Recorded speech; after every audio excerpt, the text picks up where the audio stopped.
আপনারা আপনারা আপনাদের মাঝে কোন দুষ্কৃতিকারী ঢুকছে কিনা, ঢুকে হত্যাগুলো ঘটালো কিনা, এটা আপনারা খুঁজে বের করেন। খুঁজে বের করে আইনের হাতে দেন, তাহলে তো আপনাদের মধ্যে আপনাদের যারা হত্যা করেছে তাদেরকে আপনারা আইনের হাতে তুলে দেন। তাহলে তো আপনাদের মধ্যে ভাই ভাই যে সম্পর্ক, যে আমাদের প্রতিবেশী ভারত যে আপনাদেরকে দিয়ে ষড়যন্ত্র করছে, এই যে বিগত 15 বছর ধরে আপনাদেরকে এই যে জঙ্গি ট্যাগ দিয়েছে, আপনার নামাজ পড়তে পারেন নাই, টুপি আপনার দাড়ি মুছ রাখার সাহস করেন নাই ভাই। আমি আমি এই প্রেস ক্লাবে দাঁড়িয়ে এই আপনার আলেম ওলামাদের পক্ষে আমি কথা বলেছিলাম।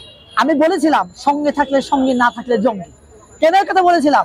একমাত্র এই যে ভুক্তভোগী আলেম ওলামাদের পক্ষে কথা বলার জন্য, সার্বিক পক্ষে কথা বলার জন্য এই কথাগুলো বলেছি। তাহলে এই যে এখন তো শেখ হাসিনা নাই, তাহলে আপনাদের মাঝে এই অঘটনগুলো ঘটছে কেন? আপনারা কেন জঙ্গি ত্যাগ নেবেন জেনে বুঝে? আপনি তো আলেম সমাজ, আপনারা সবকিছু বুঝেন। যারা বুঝে না, অজ্ঞ, তাদেরকে বুঝান, আপনারা দিনের শিক্ষা দেন। তাহলে আপনারা কেন এই ট্যাগটা নেবেন ভাই? জেনে বুঝে আপনি কেন জঙ্গি হবে? আমার এই জন্য একটাই আহ্বান, আপনারা জেনে বুঝে এই পাঠগুলো পা দিবেন না।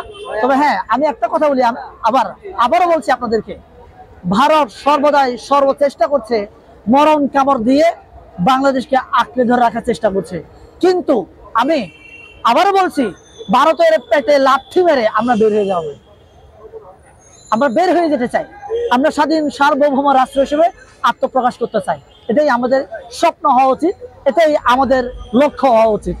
অন্য কিছুতে আমরা যদি লক্ষ্য নির্ধারণ করি, তাহলে আমাদের বাংলাদেশ যে শেখ হাসিনা অঙ্গরাজ্য বানিয়ে গেছিল, সে অঙ্গরাজ্যেই আমরা থেকে যাব। এই জন্য আমি নতুন বাংলাদেশের স্বপ্ন দেখাতে চাই আমি সবাইকে। আপনি কি মনে করেন ওলামা একরাম ভুল পথে আছে? ওলামা একরাম আমি বলবো অবশ্যই কিছু কিছু ওলামা একরাম ভুল পথে আছে। ভুল পথে যদি না থাকতো, তাহলে আপনাদেরকে কিভাবে 15টা বছর শেখ হাসিনা ভারতের ইন্ধনে আপনাদেরকে জঙ্গি বানিয়েছে? আপনারা যদি সঠিক পথে থাকতেন, তাহলে ভারতের র কিংবা RSS কিভাবে এই বাংলাদেশে ঘাপটি মেরে আছে? আপনারা তো দাবি করেন, আপনারা তো বিভিন্ন মাহফিলে, সমাবেশে, মিছিল, মিটিং এ আপনারা বলেন এই বাংলাদেশে 90% মুসলমানের দেশ। তাহলে 90% মুসলমানের দেশে কিভাবে র কিংবা RSS কিংবা ভারত এখানে ঘাপটি মেরে বসে আছে? নিশ্চয় আপনার ভাই কিংবা বোন কিংবা আপনার বাবা কিংবা আপনার চাচা এই র এর সাথে, RSS এর সাথে সংযুক্ত আছে। এরাই আমাদের কাছের মানুষ। আমরা খুঁজে বের করতে পারছি না। খুঁজে বের করার কাজ আমাদের।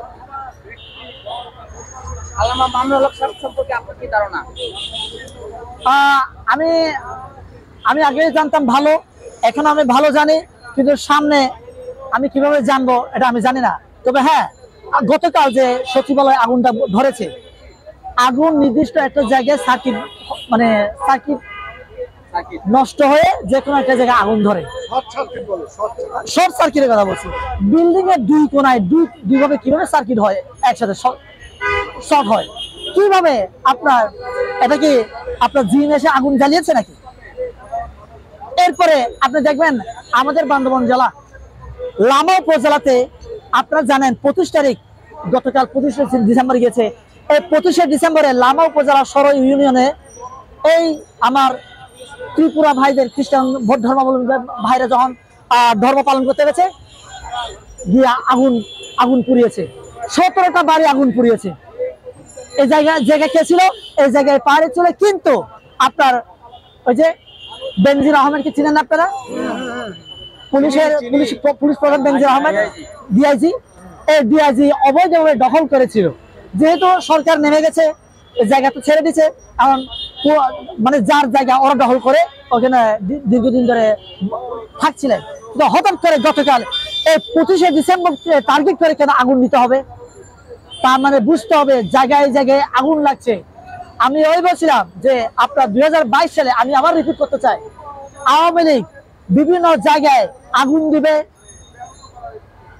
বিভিন্ন জায়গায় জঙ্গি উত্থান হবে, আমি এই কথা বলেছিলাম। সেম টপিকে কিন্তু সেম ইস্যুতে বিভিন্ন জায়গায় কিন্তু এখন আগুন জ্বলছে।